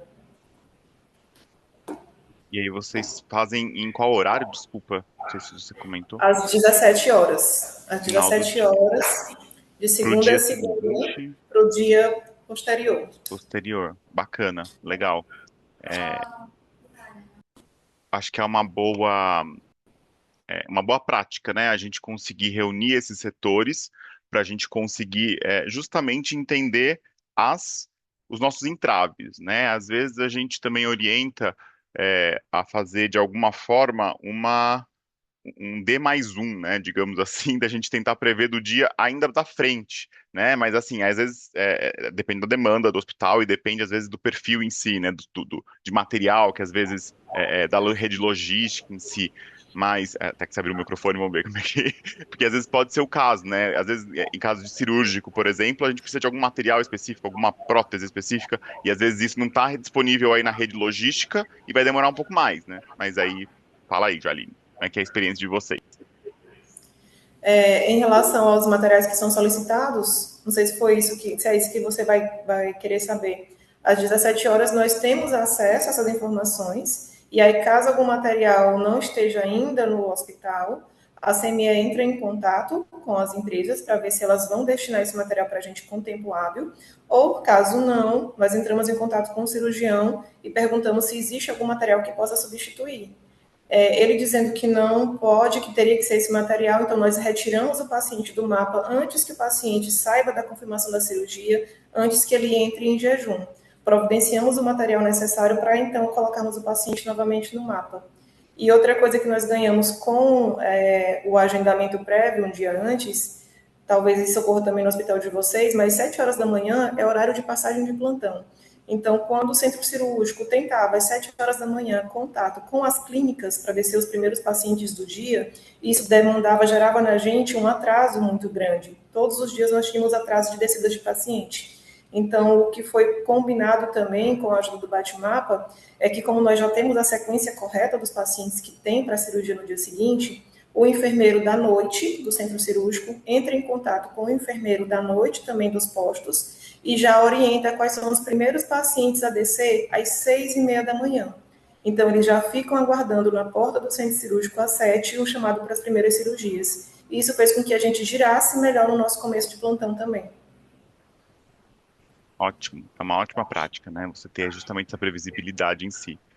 Tem Agora, uma ó, bem outra rápido, pergunta aqui. tem uma outra pergunta. Quer responder ela? Ó, vou até ler para o pessoal. Jaline colocou no plano de ação a realização de avaliação pré-anestésica no dia anterior do mapa. Minha dúvida é, eles têm um profissional específico para essa atividade? E todos os pacientes do mapa passam por essa avaliação? Sim, existe um profissional específico da escala dos anestesistas. O chefe deles faz esse rodízio entre eles, então todo dia nós temos um anestesista para essas avaliações que vão avaliar os pacientes do dia seguinte do mapa. Porém, aqui nós ainda não conseguimos contemplar todos os pacientes do mapa. Então, nós elegemos, os anestesistas elegem quais daqueles que estão no mapa que vão ter uma necessidade maior, de acordo com a sua idade, com as pendências que nós colocamos no mapa cirúrgico a respeito de exames, de necessidades de eco, de avaliação de cardiologia ou de doenças já pré-existentes. Perfeito. Obrigado, viu, Jaline? Eu vou fazer a pergunta aí para também para a Luciana, né, lá da Famema, que daí eu já aproveito, faço essas duas rodadas de pergunta e a gente retorna com o pessoal aí da Santa Casa de Rio Preto, que acho que eles já estão aí de volta, mas vou aproveitar o momento. A gente tem uma pergunta aqui no chat, né, da Daniele também, a definição do status do leito vem de quem? Essa é uma pergunta, acho que geral, em relação aí ao Kanban em si. E uma pergunta aí que eu tenho também que eu queria que, na verdade, que você falasse um pouco mais, em relação aí, qual o principal impacto de vocês terem estabelecido um Kanban com essa previsibilidade de alta? Pensando não apenas no paciente, mas também pensando aí em relação aos profissionais. Se você puder aí comentar, Luciana, eu agradeço. Deve ser ótimo. Oi, vocês estão me ouvindo? Sim, estamos Então escutando. tá joia. Bom, eu fiquei em dúvida nessa questão, eu não entendi a definição do status do leito, o que que significou, o que De que ela talvez, quis saber. É. hum, talvez no sentido de se o leito está disponível, se o leito está ocupado, se o leito está em A, higienização. É, a gente tem um mapa também que ele veio da fase 1, né? tá, Onde tem até um checklist, o médico faz a alta, ele já sinaliza a alta no sistema, ele fica amarelinho. A hora que realiza a alta, é um outro mapa que ele abre. E aí, cada responsável, o enfermeiro recebeu a alta, ele clica que ele recebeu a alta. E aí ele vai mudando até a desocupação do leito. O paciente saiu do leito, enfermeiro sinaliza, a higiene vai, a higiene termina, ela sinaliza, e então o leito é liberado para regulação de leito. E aí, então, ele fica verdinho, esse leito, ele tá liberado, né? Então é um esforço conjunto no É sentido um assim, esforço cada um tem conjunto. Isso, o seu cada input de área tem o dado, seu né? papel. É porque na fase um começou se monitorando o tempo, né? Os intervalos. Na fase 2 também, a gente coletou dados, alguns dados a gente tinha, porque como eles já estão nos sistemas e a gente tem esse checklist, o que era alimentado corretamente, a gente conseguiu gerar pelo próprio sistema. O que não era, que a gente ainda às vezes tem esses problemas de alguém não alimentou, faltou, né? E aí, para a fase 2 a gente alimentou o manual, cruzou com o sistema, comparou, viu o que tinha de déficit, para poder até fazer ações em relação aos todos os profissionais envolvidos, entender a importância, porque tem uma mudança muito grande de profissionais, às vezes o profissional nem entendeu a importância dele lá e pôr naquele checklist do porquê, né? E em relação à segunda pergunta, o impacto que isso teve, a gente que entende assim, foi uma melhoria que eu posso dizer que geral, assistencial e gerencial. Na assistência, a gente conseguiu diminuir. Até ontem estava conversando com a Raquel, porque a gente tem o projeto de AVC aqui no hospital também, e aí a gente estava falando que assim. A nossa taxa de mortalidade a gente descobriu que a nossa é a menor em relação aos hospitais do mesmo porte que o nosso aqui no estado. A gente falou, eba, porque às vezes a gente fala, a gente da gestão, a gente se eu brinco que eu me analiso tão duramente, que eu falo, precisa melhorar, precisa melhorar, precisa melhorar. E a hora que a gente vai falar, nossa, tá melhor do que os outros, eu sei que não tivesse, né? Então, assim, a gente viu, consegue diminuir a taxa de mortalidade, consegue diminuir a reinternação desse paciente também, né? Por mais que a gente pense no diminuir o tempo médio de permanência, mas a alta ela é feita de forma responsável. Então, a gente também tem monitorado essas reinternações. A gente otimizou eu lembro de uma aula, ficou muito gravada em mim, na aula de programação de alta que vocês deram, a questão de quantos leitos a gente ganha diminuindo horas, né? Conseguindo diminuir horas, né? A importância da alta até as 10. A gente tenta, às vezes a gente consegue, às vezes a gente não consegue, mas assim, a gente conseguiu ver o tanto que a gente vai ganhando, porque a gente conseguiu olhar indicadores lá na frente, a quantidade de internações a mais que a gente teve de um mês para o outro com a mesma quantidade de leitos. E aí, assim, fica tudo muito claro. Eu diminuí o tempo de média de permanência, eu diminuí o intervalo de substituição do leito, quantas internações eu ganhei a mais, né? Melhorei o meu fator de utilização e quantas internações eu ganhei a mais, quantas vidas a mais a gente pôde atender, né? E a gente vê o próprio paciente que fica aqui, né? Que ninguém quer ficar muito tempo no hospital, eles querem ir embora logo, né? Então, isso também impacta na segurança do paciente também, né? Então, tem menos incidências também para a segurança do paciente. Então, acho que é geral, isso é geral. Se eu usar aquela ferramentazinha ali tão simples de gestão visual, dá um impacto geral no serviço. Muito legal. Muito obrigado, Luciana, aí Nada. pela sua colocação, né? Eu até escrevi aqui, né, para comentar que a gente às vezes começa no simples, né? A gente começa no Uhum. simples para ver se É, aquilo que a gente está querendo fazer ele tem sentido, né? Sentido isso. para o paciente que seja, para o profissional, para o trabalhar aí em saúde, né? É, E eu costumo dizer que às vezes quando eu vou explicar o que que é valor, né, para às vezes para os hospitais que estão começando, eu costumo falar assim que valor é sentido, sentido assim, faz é, sentido, é importante, né? E é, eu acho que isso é com os profissionais que vão entendendo ali o que aquilo impacta diretamente no trabalho deles exato. também, né? No paciente, na segurança, na qualidade da assistência, né? Isso eu acho É, que gera uma transformação, uma é, maturidade até para os profissionais, né? isso. Extra assistencial técnica, né? Assim.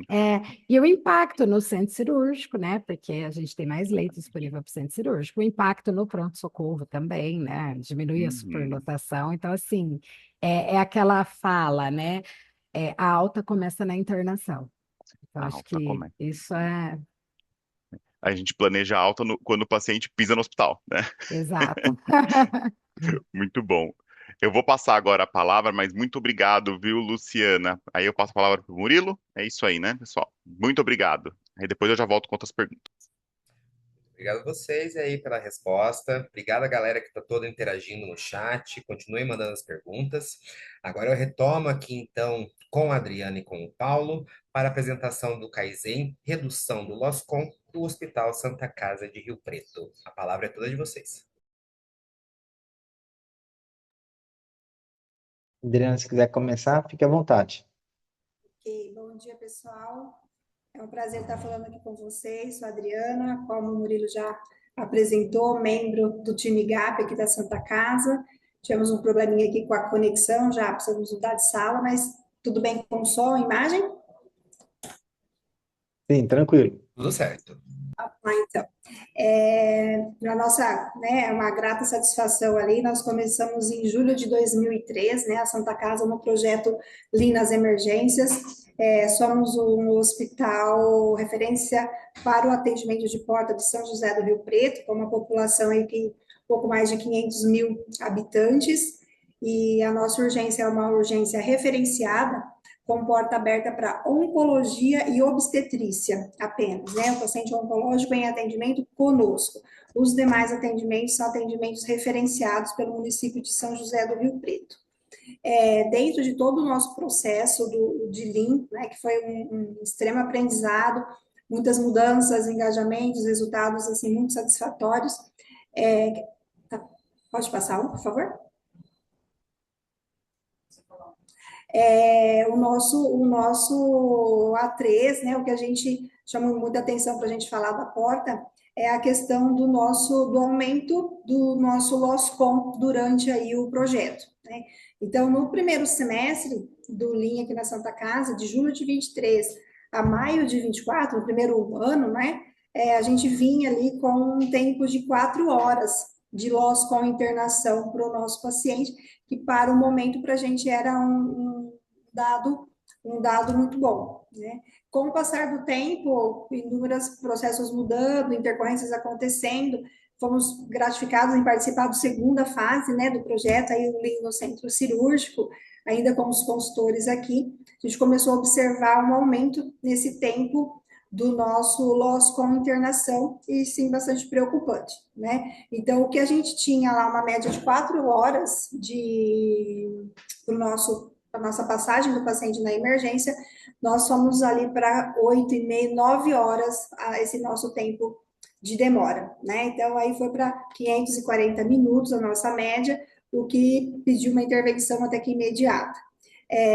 O grupo, né, através do quê? Do nosso Gemba e também das nossas reuniões de sustentabilidade do projeto, o time GAP se reúne mensalmente na instituição e a cada 15 dias a gente faz o Gemba.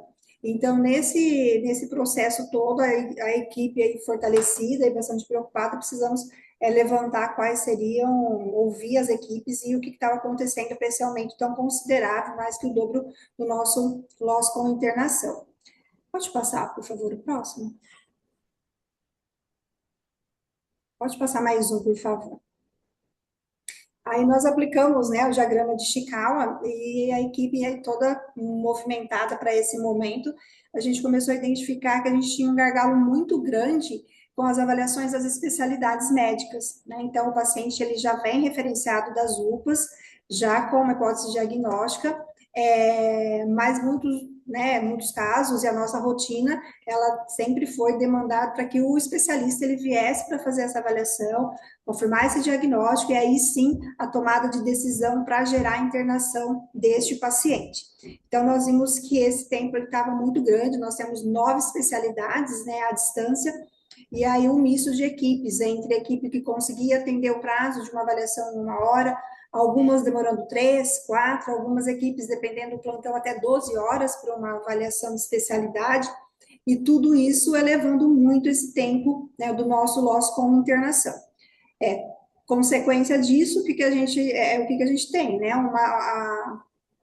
fragmentando ali um risco para a qualidade do atendimento desse paciente em pronto-socorro, e também nós não estávamos, começamos a não conseguir atingir nossas metas de internação, que é o nosso pacto com o município, né? Porque eu tenho um pronto-socorro cheio, eu não consigo, o nosso NIR não consegue liberar as vagas dos pacientes da referência das UPAs para cá, né? Então, além da qualidade do atendimento, nós começamos a não atingir as metas de contratualização durante o mês. Então, gerando ali, dentro do SCAL, a gente viu, além dessa questão do tempo de demora para as especialidades, o nosso laboratório já não estava mais, como no início do projeto, conseguindo liberar nossos laudos de exame em 2 horas, como o protocolado para as emergências. Também a gente não identificou as regras de tempo mínimo para as especialidades irem fazer a internação. Como eu falei anteriormente, cada uma estava ali dentro das suas condições, cada um demorava um tempo para avaliar o paciente. E também regra alguma em relação à autonomia, protocolos para o plantonista demandar dessa tomada de decisão, né? Então, ali o nosso problema era esse aumento do tempo de espera para tomada de decisão médica. A gente encontrou ali tudo concentrado, nossas dificuldades, nossas dores em processo. A gente não encontramos problemas com pessoas, ambiente, né? Foi realmente a questão dos nossos processos. Pode passar o próximo, por favor? E aí a equipe, né, se fortalecendo, começamos a montar as ações possíveis, tudo em cima do nosso processo de atendimento na emergência. Uma das ações foi comandada pela nossa médica coordenadora do NIR e coordenadora da emergência, a doutora Carla, membro aqui do NIR, que é a questão de orientação e esse trabalho de formiguinha de conscientização das equipes médicas e especialidades. Então, através de grupos de WhatsApp, falando individualmente com cada equipe ali na atuação da emergência, dessa necessidade de reduzir esse tempo, né, para a gente atender melhor o paciente e conseguir fazer um tempo de tomada de decisão dentro do esperado. Uma outra ação importante foi, né, enquanto administrador do hospital, o seu Valdir rever esse contrato com o laboratório, para retomar, para que a empresa conseguisse voltar a atender os nossos laudos, emitir os laudos em até 2 horas. Também, falando um pouquinho, né, da importância do que a colega, acho que de Marília estava falando, dos Kanbans, né? A nossa equipe de TI desenvolveu o Kanban eletrônico, nós fazemos os Kanbans, mas de forma mais para operação mesmo, né, dos ambientes, o Kanban eletrônico em relação aos tempos de atendimento desses pacientes no pronto-socorro. Então, foi instalado o painel dentro da sala de prescrição médica, e no primeiro slide tem a foto, só que está muito pequenininha, vocês não vão conseguir ver direito, mas aí nós temos lá nome do paciente, a especialidade que ele está com o plantonista, quais foram os exames solicitados, 2 colunas, então tem uma coluna de exames de laboratório e uma coluna de exames de radiologia. Então, eu tenho lá mostrando claramente ali para o profissional médico, ele solicitou o exame, se esse exame, se o laudo já está disponível ou não para ele ver, otimizando, agilizando o tempo aí do profissional médico, para não ficar tendo que entrar no prontuário do paciente para procurar se estava ou não com o laudo já disponível. Então, esse Kanban ajudou muito. Para a enfermagem, também porque antes a gente tinha esse Kanban manual, onde o enfermeiro, ele ia lá com a canetinha, movimentando esse paciente, se já teve avaliação ou não. Então, o Kanban eletrônico veio para facilitar muito e otimizar o atendimento lá na emergência. E uma quarta ação que a gente desenhou e que foi, assim, dentro de tudo que a gente levantou, crucial para nosso resultado, foi a questão de dar autonomia para o médico plantonista para internar. Então, o paciente, até então, ele vinha, era atendido pelo médico plantonista, que avaliava, considerava se os exames que vinham com o paciente já no município estavam ok, ou se tinha que pedir exame adicional, já fazia toda essa tratativa e aguardava a especialidade, né? Então, uma ação conjunta, a diretoria técnica, a coordenação médica do pronto-socorro e mais a provedoria, né, entendeu-se que era necessário, de uma forma assim, imediata, dar autonomia para o médico do pronto-socorro, para que ele, entendendo a necessidade de internação, já internasse esse paciente para a gente conseguir providenciar leito e aí fazer todo o fluxo de atendimento no pronto-socorro. Pode passar o próximo, Murilo, por favor? Essas 4 ações foram, né, geraram como resultado uma redução ali de 66% do nosso tempo do nosso loss call, né? Aí saímos lá dos 540 minutos para 182 minutos. A nossa meta, a nossa proposta, que eu li no slide anterior, era a gente reduzir 20% desse tempo nos primeiros 90 dias, e depois 50% do nosso tempo, que estava ali em 9 horas, né, para voltar nas 4 que a gente tinha anteriormente, com essas ações. Mas, né, com a equipe envolvida, as ações desenvolvidas, a gente conseguiu hoje, né, nos últimos meses, a gente está ali com 182 minutos, o que representa 3 horas do nosso paciente, do atendimento, para a gente conseguir internar o paciente. Foi um resultado, assim, bastante gratificante e impactou muito na qualidade do nosso atendimento. E voltamos também à questão contratual de doutora Carla, né, o pessoal do NIR conseguir liberar mais vagas para as UPAs e a gente rodar mais o movimento do hospital também. Doutor Paulo, por favor, se quiser complementar ali. E estamos abertos para perguntas, pessoal. Primeiro, parabenizar a equipe, né? A equipe da Santa Casa, foi fantástico aí estar fazendo fase 2 com vocês, né? Tive a felicidade de herdar o hospital ali do Nonato e da Maria, depois passar no fase 2 com a Maria também. Então, é um hospital que tem uma maturidade muito grande, né? E então, o desenvolvimento, os resultados se falam por si só, né? Acho que uma redução de 60% é muito significativa. Mas o que eu queria ressaltar, na verdade, é que nós estamos aqui num fórum de encerramento do fase 2. Foco principal, centro cirúrgico e enfermarias.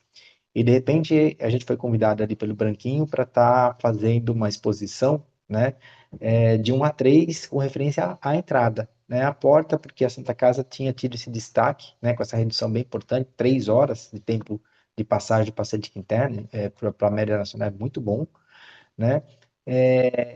E aí a ideia, a mensagem que eu queria passar para vocês é a seguinte: melhoria contínua, né? Nós estamos aqui apresentando Kaizens e já foi falado por outros colegas aqui nos comentários com relação a essa melhoria. Então, eles tinham um patamar bom, de repente, como a própria Adriana comentou, fosse perdendo alguns processos. Então, vamos sentar, fazer uma nova análise, ver o que dá para corrigir de rumo, né? Então, por mais que os resultados estejam bons, a gente sempre tem que ficar muito atento para não começar a se perder, né?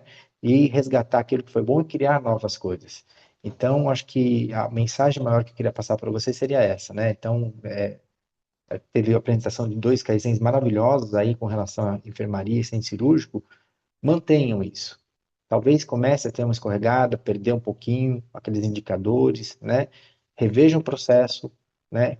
Debrucem, criem um novo A3, façam esticar um brainstorm, 5 porquês, todas as ferramentas que vocês já estão como expertise para utilizar, que vocês vão conseguir manter tudo, resgatar o que foi perdido e às vezes até chegar numa melhoria maior.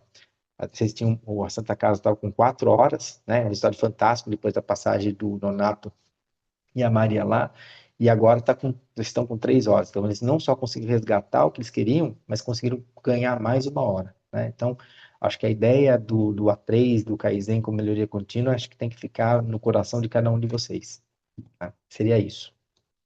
E parabéns por todos.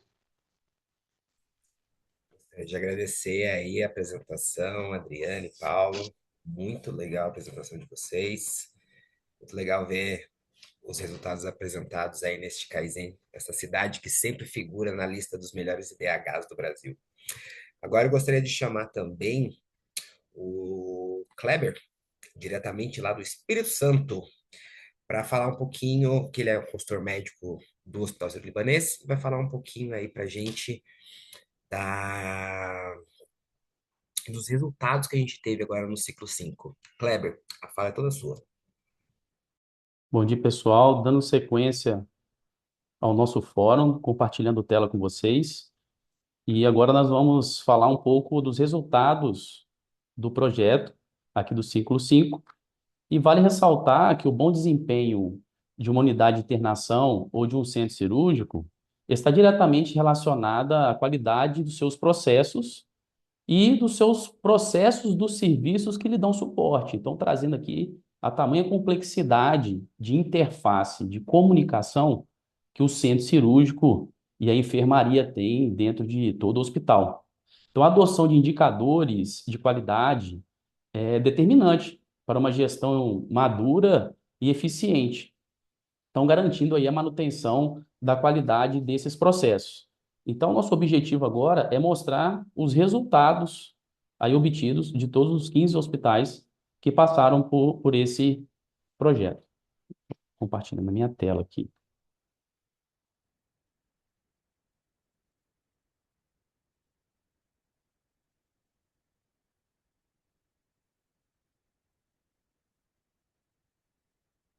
Isso.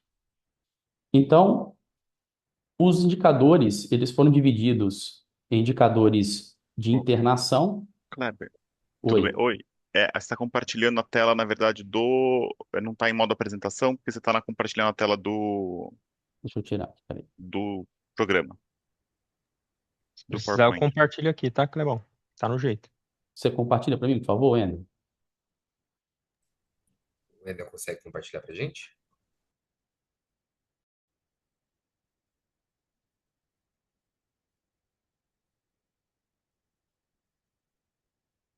Pode seguir, o Wendel. É, a Isso. nossa. Então, os indicadores destacado em laranja, eles simbolizam que determinam os indicadores das unidades de internação. Então, os entregáveis do projeto, está lá o aumento do índice de giro de leito, que com o aumento do giro nós ganhamos capacidade dentro da nossa unidade de internação, reduzir o intervalo de substituição de leito, também aqui tangenciando o ganho de capacidade, redução do tempo médio de permanência, e esse indicador ele é muito poderoso quando os hospitais trabalham aí, e muito bem apresentado para as equipes dos hospitais, trabalhando melhoria contínua, para que nós atingíssemos aí os melhores resultados dentro do tempo médio de permanência com redução, otimizar o fator de utilização dos leitos hospitalares, mostrando aqui como que eu estou utilizando a minha capacidade frente à minha demanda. Então, esses indicadores são os entregáveis do projeto e logo em seguida, na sequência, nós vamos mostrar o quanto nós reduzimos no ciclo 5. Dando sequência, os indicadores destacados, retorna, por favor, que destacado em verde são os entregáveis agora do centro cirúrgico. Isso, a redução do tempo de troca de pacientes na sala cirúrgica, aumentar a eficiência do centro cirúrgico de um modo que a gente consiga operar cada vez mais pacientes de forma segura e objetiva, com o aumento de eficiência, redução do cancelamento de cirurgias, isso impacta diretamente aí no funcionamento do mapa cirúrgico de uma forma dinâmica e, claro, é fundamental aqui nesse indicador, como apresentado anteriormente, fazer as análises dos tipos de cancelamento, por isso a importância de gerenciar e seguir esse fluxo de eficiência e redução do número de cirurgias sem programação, que acontece ao longo do dia ali no centro cirúrgico e acaba tirando um pouco o foco do agendamento cirúrgico, tirando aqui, lógico, as cirurgias de urgência e emergência. Então, esses encaixes que vão acontecendo fora da programação, então precisam de ser gerenciados também dentro de um dia, de um bloco cirúrgico. Pode passar, por favor. Então, aqui já entrando nos resultados, eu já gostaria já de antemão parabenizar todos os hospitais participantes do ciclo 5. Então, pegando o primeiro indicador, atraso da primeira cirurgia, esse indicador é fundamental, porque se eu atraso a primeira cirurgia, logicamente eu vou empurrando as outras cirurgias para um horário posterior e isso acaba gerando cancelamentos de cirurgias que ficam na frente ali na sequência do mapa. Então, por isso que a gente gerencia e tem estratégias para que isso não aconteça e a melhoria ela venha dessa forma que a gente consiga programar melhor o mapa. E aí aqui a gente cortou no DDC inicial e o DDC final. Então, no DDC inicial, apresentava 77 minutos, com uma redução de menos 56% desses atrasos de cirurgia, dessa primeira cirurgia, chegando aí a 34 minutos no DDC final. Então, uma redução expressiva e certamente isso vai impactar lá na redução dos cancelamentos. O changeover, que é aí a troca de sala, inicialmente, no DDC inicial 132 minutos, no DDC final em dezembro com 77, com uma redução, aí uma variação de menos 42%, mostrando aqui esse ganho de eficiência aí de troca de sala. Taxa de cancelamento, nós reduzimos aí de 21% no DDC inicial para 16% no final, isso dá uma variação de menos 24%. Então, parabenizar os hospitais com esse ganho de eficiência dentro do bloco cirúrgico, certamente aí com a necessidade do Sistema Único de Saúde de um ganho em escala, nós estamos aí na linha da eficiência, certamente conseguindo atingir uma população aí maior dentro dessa perspectiva cirúrgica. Pode passar. Isso. Então, aqui dentro do tempo médio de permanência das unidades de internação, tempo médio de permanência hospitalar, nós saímos de 7,3 dias do DDC inicial para 7,1, uma variação de redução de menos 3%. A eficiência global do centro cirúrgico, esse indicador, vale destacar que são duas variáveis aqui que compõem, na verdade, são dois indicadores que compõem a eficiência global, que é a eficiência do agendamento e a eficiência do desempenho. A eficiência do agendamento são as horas programadas de cirurgias dividido pelas horas disponíveis para o centro cirúrgico. E a eficiência do desempenho são as horas efetivamente gastas pelas horas programadas do centro cirúrgico. Então, essas duas variáveis, tanto a eficiência do agendamento quanto a eficiência do desempenho, compõem a eficiência global, que é uma multiplicada pela outra. Então, o que nós estamos querendo observar, se tudo que está agendando e que está disponível, se está acontecendo. Então, no DDC inicial, estávamos com 34%, e no DDC final, em 47%. Isso teve um ganho aí de mais 38%. Dentro das cirurgias eletivas, aqui também nós tivemos um ganho o DDC inicial 336 para 375, um acréscimo aí de 12%.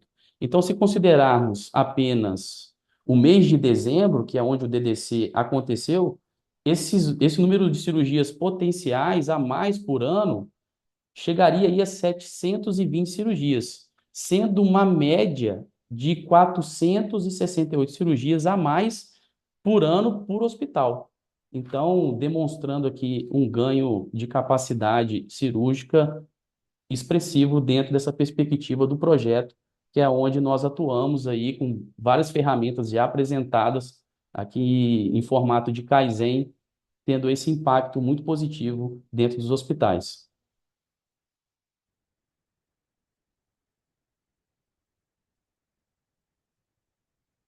Gostaria mais uma vez de parabenizar os hospitais por esse ganho e deixar aqui os meus sinceros agradecimentos e dando continuidade ao nosso fórum. Murilo. Muito obrigado, Kleber. Agora eu gostaria de convidar o Raimundo Nonato, nosso consultor médico aqui do Hospital Sírio-Libanês, para a apresentação do Guia Lean Sustentabilidade e o encerramento. Nonato, seja bem-vindo ao evento, a palavra é toda sua.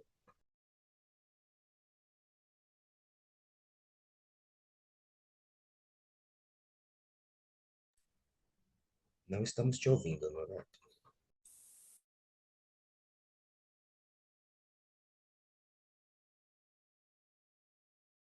O áudio está fechado.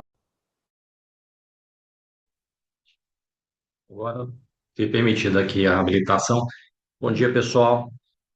Primeiro, é uma grande honra estar aqui com vocês.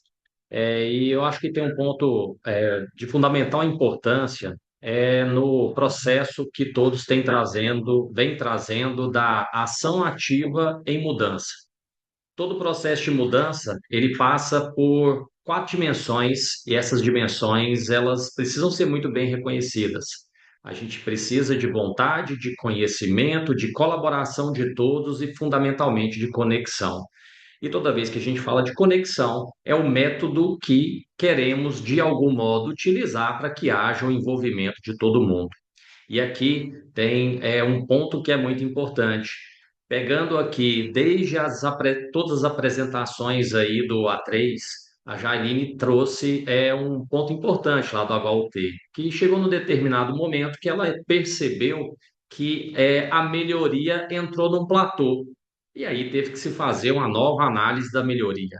A Luciana, lá na FAMEMA, olhando de maneira mais sistêmica, entendeu a necessidade do esforço em redução do tempo médio de permanência, da comunicação dos resultados e, fundamentalmente, de encontrar uma maneira da divulgação disso para todos, para que a gente conseguisse trazer mais envolvimento. E a Adriana, lá na Santa Casa de São José do Rio Preto, instituição que eu tive a honra de acompanhar durante um período, e ainda acompanho nos grupos, mandando lá sempre um carimba que é top no domingo, lá quando a doutora Carla faz os huddles, né, com o pessoal, e trazendo ali o controle e a necessidade de enxergar o tempo de passagem como sendo aquele intangível que ao longo do tempo a gente vai ganhando e ampliando ali a nossa capacidade. E para tudo isso, existe um método que vai olhar para a entrada, passagem e saída, fazendo com que a gente reconheça aquilo que naturalmente pode estar impactando e que a gente não está vendo. E uma vez que enxergamos, a gente naturalmente começa a agir de um modo diferente. E talvez seja uma coincidência muito importante que tanto o Paulo, quanto o Endel, quanto o Eduardo, nos comentários, eles trouxeram que quando você começa a enxergar os dados e ver a coisa de fato como está acontecendo, a gente precisa se esforçar para fazer melhor. E aí talvez seja uma das grandes essências daquilo que a gente, enquanto gestor, que seja de setor ou que seja de instituição, precisamos fazer. A gente tem que ter um inconformismo do bem. Falcone diz que quando a gente está num local, e eu já disse isso para várias instituições que eu já tive a oportunidade de estar, se você está num setor ou se está num lugar e está tudo bem, provavelmente o problema é com você, porque uma das condições do gestor é enxergar o que está acontecendo e promover a melhoria contínua. Fazer com que a gente sempre saia de um ponto A para um ponto B, pelo método, e todos os A3 aqui mostram para a gente uma mudança que ela vai acontecendo por meio do método. Mas aí vem uma situação. A situação de que, enquanto estamos juntos com vocês, a gente apoia um processo de construção do conhecimento para que vocês tenham a apropriação desse conhecimento. Mas depois disso, como é que a gente sustenta? E aqui vem um ponto principal, que é depois que passa, como que a gente pode garantir continuidade disso tudo? Tem um conceito que chama-se metanoia, que é o conceito da mudança e essência, que é aquilo que uma vez que você faz, que você opta por fazer diferente e muda, a partir dali nunca mais volta. E talvez esse seja o ponto essencial, pensando em sustentabilidade do projeto, que nós queremos ajudamos e incentivamos para que de fato aconteça. E aqui nós elencamos 5 pontos voltados à sustentabilidade e que precisam ser praticados para que o projeto ele tenha continuidade, mas a partir de um ponto de melhoria que é observado por vocês após a apropriação desse conhecimento, e a partir daí a gente faz sempre melhor do que fazíamos antes. Então, o primeiro ponto é o gerenciar os processos diariamente. Isso precisa fazer parte do nosso dia a dia, porque é algo que precisamos internalizar. Muitas vezes a gente acha que uma mudança de cultura ela vai acontecer do nada, mas na verdade o que faz é que a gente controla de uma maneira tão insistente e persistente que isso faz com que a gente consiga enxergar o que de fato está acontecendo, e a gente só consegue enxergar isso lá na ponta. Então, gerenciar os processos diariamente, ir ao Gemba faz com que a gente tenha isso. O monitoramento por indicadores. E aqui a gente constrói com vocês para que depois vocês tenham a criatividade de usar da melhor maneira que vocês acham e julgam possível.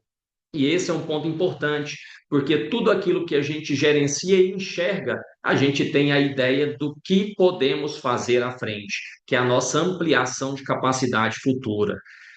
Estar próximo, fazer reuniões que elas sejam periódicas, sistemáticas, com a equipe, mostrando a evolução, celebrando quando o residente sai do huddle, por exemplo, e ele leva o conceito do huddle adiante. Celebrando quando a gente consegue atingir uma meta e reposiciona essa meta à frente, entendendo que o nosso objetivo é melhoria contínua. Promover eventos kaizens com a equipe, o nosso objetivo nessa promoção de evento é transformar um método em algo que aconteça de uma maneira tão habitual que toda a nossa conversa vai ser pautada sempre nisso, dentro de uma estruturação mínima que nos permita a comunicação, que ela, em essência, vai trazer uma mudança que seja sistêmica e sempre capacitar mais pessoas, capacitar sempre gente que está começando para que a partir dali ela comece dentro de um conhecimento que é o mínimo necessário para que tudo aconteça. E aí a gente não viva o que a gente já conversou em muitas instituições, que são os saltos curtos de mudança, que a gente chama de voo de frango, que uma vez acontece numa pequena inclinação e depois volta. Ou então a própria síndrome de árvore de Natal, que a gente monta tudo e depois que passa, desmonta e vai fazer só num próximo momento. Dizem que quando a gente quer aprender, a gente lê. Quando a gente quer entender, a gente escreve. Mas quando a gente quer dominar, a gente ensina. Aí passa o próximo, por favor. Nessa perspectiva, é que a gente, junto com todas essas experiências, que são experiências voltadas à identificação das boas práticas que acontecem nas instituições, foi trazido aí a construção do Guia Lean. E o Guia Lean, pode passar o próximo, por favor? O Guia Lean, ele traz condensado em todas as nossas experiências vividas até o projeto, todas as ações que foram ao longo do tempo sendo construídas por meio desse encadeamento do projeto, entendendo que a aplicação dos princípios dentro das variabilidades regionais que existem, entendendo quais são os desperdícios, como tem uma importância grande a gestão baseada em dados, trazendo dentro deste material uma possibilidade para que todas as instituições elas tenham a essência do pertencimento de que fazem parte disso e consigam, de certo modo, ter o domínio e ensinar para todas as instituições que estão em sua volta e todas as pessoas que, porventura, adentrem a instituição. Então, o guia, ele é um guia prático para transformação da eficiência operacional da saúde, mostrando para que cada uma dessas ferramentas que foram utilizadas, como elas podem ser desdobradas com grandes exemplos e praticidade do que já aconteceu aí no Brasil. Então, você vai ter a parte teórica, vai ter a demonstração de como isso já acontece em outras instituições, depoimentos e perspectivas ali de materiais e modelos para que vocês consigam desdobrar na sua instituição. Aqui tem um QR Code que vocês podem acessar e baixar este documento, esse importante documento, que ele é representativo de vocês que fazem parte que fizeram parte desse projeto e que hoje tem essa nobre função, essa nobre ação de compartilhar esse conhecimento com todas as outras instituições aí do Brasil. Agradeço muito aí pela oportunidade e volto aí para o Murilo para dar continuidade. Donato, nós que agradecemos a sua participação aqui. Muito obrigado pela contribuição. Agora eu gostaria de solicitar a todos os participantes que avaliem esse nosso fórum de encerramento através do QR Code que a gente vai estar projetando na tela. E também foi compartilhado no chat, lembrando que é necessário a assinatura da lista de presença e o preenchimento do NPS para o recebimento do certificado de participação. Encaminhando para o encerramento, então, do nosso fórum, gostaria de agradecer a todos pela presença, pelas ricas contribuições ao longo do evento. Em nome de toda a equipe do Hospital Sírio-Libanês e do Ministério da Saúde, é com grande satisfação que finalizamos mais este encontro com um forte senso de colaboração e entusiasmo. Desejamos a todos que a sustentabilidade dos resultados possa ser uma realidade em todos os hospitais participantes e continuem contando com a gente. Então, parabéns a todos, gente. Obrigado pela participação de todos aqui que estiveram nessa sexta-feira. Muito rico ver esses kaizens. Obrigado pelas participações no chat aí, galera toda interagindo. Espero que a gente tenha conseguido fazer trocas e quem ainda precisar de alguma outra informação, alguma outra troca de contato, contem com a gente, estamos aí para isso.